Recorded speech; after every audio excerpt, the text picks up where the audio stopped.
अस्सलामुअलैकुम। हाँ जी, तो यार कैसे हैं आप भाई? होप एकदम मज़े में होंगे आप सब। Welcome back to another video.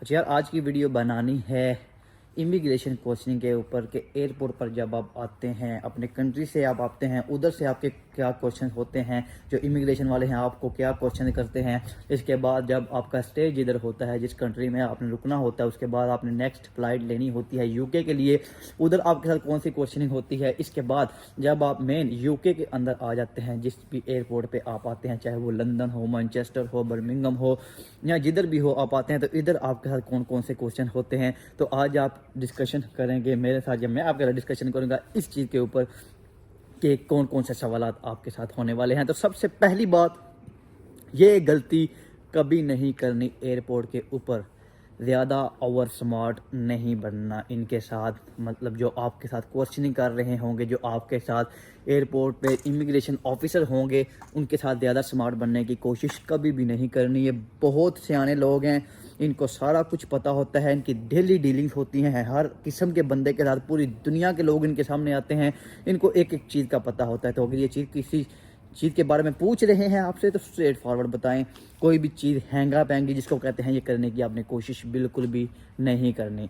तो यार सबसे पहले बात करें, जब आप अपने कंट्री से आते हैं तो उधर अगर मैं अपने पाकिस्तान की बात करूं तो कई दफ़ा तंग करते हैं। यानी ज़ाहिर बात है, रूल्स एंड रेगुलेशन जो है वो जिस तरह डेवलप्ड कंट्रीज़ के होते हैं वो उस तरह नहीं है। ज़ाहिर बात है, हमारा कंट्री डेवलपिंग कंट्री है, तो उधर के जो रूल्स एंड रेगुलेशन है हर बंदे के लिए ज़ाहिर बात है प्रोटोकॉल टाइप डिफरेंट होते हैं। तो उधर थोड़ा बहुत आपको तंग कर सकते हैं, लेकिन इतने ज़्यादा नहीं। सामान वगैरह आपको चेक करेंगे, पासपोर्ट की स्टैंप वगैरह चेक करेंगे, चीज़ें इस तरह चेक करके मतलब इधर के बारे में जस्ट आपसे यही पूछेंगे कि कौन सा वीज़ा, जी स्टडी वीज़ा, स्टैंप चेक करेंगे, स्टडी वीज़ा की लगी हुई है डेट शीट, आपको वो जो है इधर आने देंगे। जो आपका 3 मंथ का वीज़ा लगा होता है वो उनने स्टैंप चेक करनी है। यूके वीआई की तरफ जो वीज़ा की लगा हुआ है वो चेक करेंगे, आप उधर से मूव कर जाएंगे। इसके बाद जो है जिधर आपका स्टे होगा, चाहे वो कतर का हो, दुबई का हो, या जिधर Malaysian airline sorry Turkish airline हो, इधर जो है आपसे ऑलमोस्ट कुछ भी नहीं पूछा जाएगा। जस्ट आपका सामान वगैरह एक दफ़ा दोबारा चेक होगा।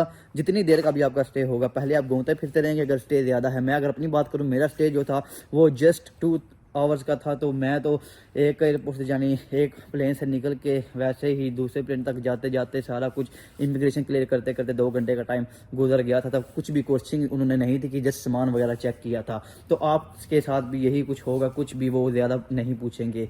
लेकिन मेन चीज़ आती है जब आप इधर, मैं अगर हीथ्रो की ही बात करूँ, जब आप इधर एयरपोर्ट पर पहुँचाएँगे, तो सबसे पहले यार आपने जब अपने कंट्री से निकलना है तो आपके पास एक फ़ाइल होनी चाहिए जिसके अंदर आपके तकरीबन कंप्लीट डॉक्यूमेंटेशन होनी चाहिए। डिग्री वगैरह छोड़ दे बेशक, आपके पास आपका पासपोर्ट, आपका आईडी कार्ड, आपका कैश लेटर इम्पोर्टेंट, आपका जो है बैंक स्टेटमेंट, और इसी तरह यही 4-5 चीज़ें जो मेन चीज़ें हैं ये आपकी फ़ाइल के अंदर होनी चाहिए। और जो वो फाइल है वो आपके शोल्डर बैग में होनी चाहिए, ज़्यादा दूर वो फाइल नहीं होनी चाहिए, ताकि जब इमिग्रेशन जो ऑफिसर है वो आपसे कोई चीज़ मांगे तो आप फट से वो फाइल निकालें, फाइल में से वो चीज़ निकाल के उसको दिखा दें। तो ये चीज़ आपके पास उधर होनी चाहिए। जब आप इधर पहुँचेंगे तो मोस्टली क्वेश्चन क्या होंगे, सबसे पहले जो इमिग्रेशन ऑफिसर होगा वो आपसे आपका पासपोर्ट मांगेगा, उस पर स्टैम्प वगैरह सारी मांगेगा। वो पूछेगा कि अच्छा जी स्टूडेंट वीज़ा, जी स्टूडेंट वीज़ा, तो यूनिवर्सिटी कौन सी, ये यूनिवर्सिटी है, उसका कैश लेटर किधर है, वो कैश लेटर आप उसको दिखाएंगे। उसके ऊपर जाहिर बात आपकी पूरी डिटेल लिखी होगी आपकी। वो पूछेगा कि आपकी टोटल फ़ीस कितनी है, आप उसे बताएंगे ये टोटल फ़ीस मेरी इतनी है, आपने पे कितनी कर दी है, आप उसे बताएंगे मैंने इतनी पे कर दी है, जो रिमेनिंग है वो मैंने इतनी फ़ीस रह गई है। आपकी यूनिवर्सिटी का कैंपस कौन सा, जी कैंपस मेरा इधर है, उसका पोस्ट कोड क्या है, जी इसका पोस्ट कोड इधर है। ये वो क्वेश्चन है, इसलिए टोटल सारे होते नहीं है, लेकिन मैं बता रहा हूँ ये क्वेश्चन आपसे हो सकती है और ये चीज़ें आपको पता होनी चाहिए। आपके कैश सारी बात आपके बारे में चीज़ है, और वो मेक श्योर करेंगे कि जिधर आप जा रहे हैं, जिस सिटी में, जिस यूनिवर्सिटी में आप जा रहे हो, उसके बारे में आपको कुछ पता भी है, उस यूनिवर्सिटी के बारे में आपको कुछ पता भी है या नहीं, या आप वैसे ही जा रहे हो आपको कुछ भी नहीं पता। तो इसलिए आपने मेक श्योर करना है कि वो चीज़ें आपको पता होनी चाहिए। वो आपसे पोस्ट कोड पूछ सकता है, आपका जो जिस सिटी में आप जा रहे हो उसका आपसे पूछ सकता है। इसके अलावा वो आपसे पूछेगा अच्छा जी आपकी रिमेनिंग फीस इतनी रह गया, वो बोलेगा जी, आप बोलेंगे इतनी रह गया, वो बोलेगा कि ये रिमेनिंग फीस किधर है, आप बोलेंगे जी वो मेरे अपने अकाउंट में है या मेरे फादर के अकाउंट में है, वो बोलेगा फादर के अकाउंट में है, एफिडेविट दिखा दो। आपने अपने अकाउंट में है तो मुझे वो अकाउंट की स्टेटमेंट दिखा दो।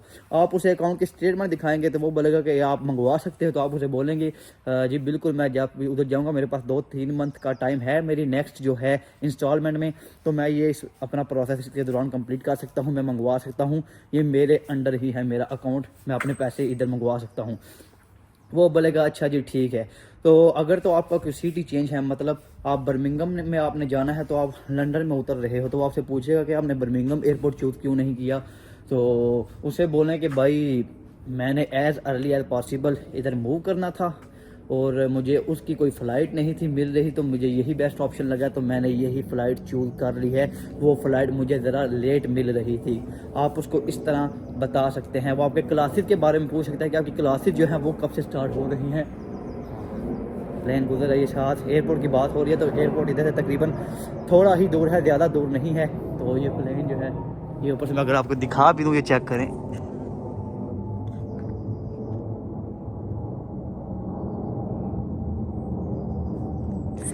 इतना नज़दीक जो है एयरप्लेन है इधर। अच्छा यार, बात कर रहे थे कि क्लासेस का पूछा था, क्लासेस किस दिन होंगी, आप उसे क्लासेस के बारे में पूरा बता दें। इसके बाद मेन चीज़ इंपॉर्टेंट चीज़ थी अकोमोडेशन। कहीं मुझे 1-2 सवाल हुए थे कि अकोमोडेशन के बारे में अगर पूछ लें तो क्या उनको आंसर देना है। अकोमोडेशन का वो अगर आपसे पूछें तो यार कोशिश करें कि अगर आपके रिलेटिव इधर हैं, ख़ास तौर मतलब कोई नज़दीकी रिलेटिव हो, जो करीबी दोस्त रिलेटिव हो, उसके बारे में ना ही बताएं तो बेहतर है। वो आगे से मतलब डिटेल में पूछ सकते हैं कि आपका रिलेटिव अच्छा इधर है, क्या काम करता है, मतलब टैक्स पेयर है, फ़लाँ फ़लाँ।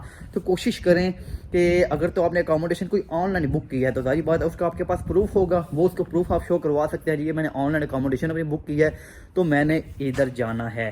तो अगर नहीं तो आप बोलें कि मेरा दोस्त मुझे लेने आ रहा है, उसने मुझे यही बोला है कि तुम शुरू में मेरे पास रहोगे तो हमारी अकोमोडेशन का मैंने अरेंज कर दिया है, या मैं अरेंज कर दूंगा तो मैं उधर मूव हो जाऊंगा। फ़िलहाल मैं अपने दोस्त के पास जा रहा हूँ, वो मुझे पिक करने के लिए आ रहा है। वो इतनी डिटेल में नहीं जाते कि दोस्त किधर है, दोस्त कौन सा है, ये फ़लाँ फ़लाँ। इसलिए मैंने बोला कि रिलेटिव का सारी बात उनको पता होता है कि मतलब वो करीबी रिश्तेदार, आपको एक एक चीज़ पता होगी, लेकिन दोस्त के बारे में इतना वो ज़्यादा नहीं पूछते, इतनी कोशिश नहीं करते। तो मैं अगर अपनी बात करूँ तो यार मेरे साथ जस्ट उन्होंने पासपोर्ट मांगा था, उसने पूछा था जी कैश लेटर, क्लास आपने कितनी फ़ी पे की है, मैंने इतनी फ़ी पे कर दी है, रिमेनिंग कितनी है, मैंने कहा मेरी रिमेनिंग फ़ी इतनी है। उसने पूछा कि मतलब रिमेनिंग फ़ी का मंगवा सकते हो, मैंने कहा जी मैं मंगवा लूँगा, मुझे ज़रूरत इधर पड़ी तो, बल्कि मैंने यही बोला कि मैं मंगवाऊँगा। तो उसने बोला ओके डैड, इतना स्टैम्प लगाई, मुझे पासपोर्ट पकड़ा दिया। ये 2 से 3 मिनट मेरे लगे थे इमिग्रेशन क्वेश्चनिंग पे। बात करने का मकसद ये है कि यार पैनिक नहीं होना। होता ये है कि मैं भी इस तरह था, जैसे मैं घर से निकला था थोड़ा टेंशन में था, लेकिन आगे आके थोड़ा मैं रिलैक्स हो गया कि यार जो हुआ देखी जाएगी, मैं कौन सा इलीगल जा रहा हूँ।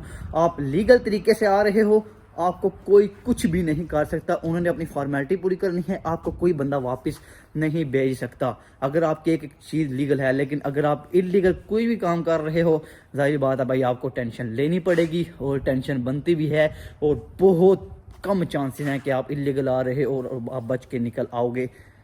ये गलती ना करना आप। तो पैनिक नहीं होना, बिल्कुल परेशान नहीं होना। बेसिक सी चीज़ें हैं वो आपसे पूछेंगे, वो क्लियर करेंगे, स्टैम्प लगा के बोलेंगे जी वेलकम टू यूके। तो इसलिए यार बिल्कुल भी टेंशन लेने की ज़रूरत नहीं है। तो मैंने सोचा इस पर एक छोटी सी वीडियो बना दूं, क्योंकि आजकल बहुत ज़्यादा स्टूडेंट्स जो है वो जनरली टेक 2024 के लिए यूके के अंदर आ रहे हैं, फ्लाइट्स वगैरह उनकी बुक हो चुकी हैं। तो मैंने सोचा इसके ऊपर वीडियो बनानी चाहिए। तो उम्मीद करता हूँ वीडियो थोड़ी सी हेल्पफुल रहेगी। वीडियो अच्छी लगे वीडियो को लाइक लाजमी कीजिएगा। चैनल पर नए हैं तो यार चैनल को सब्सक्राइब करना मत भूलें। इंशाल्लाह मिलेंगे नई वीडियो के साथ, तब तक के लिए अल्लाह हाफिज़।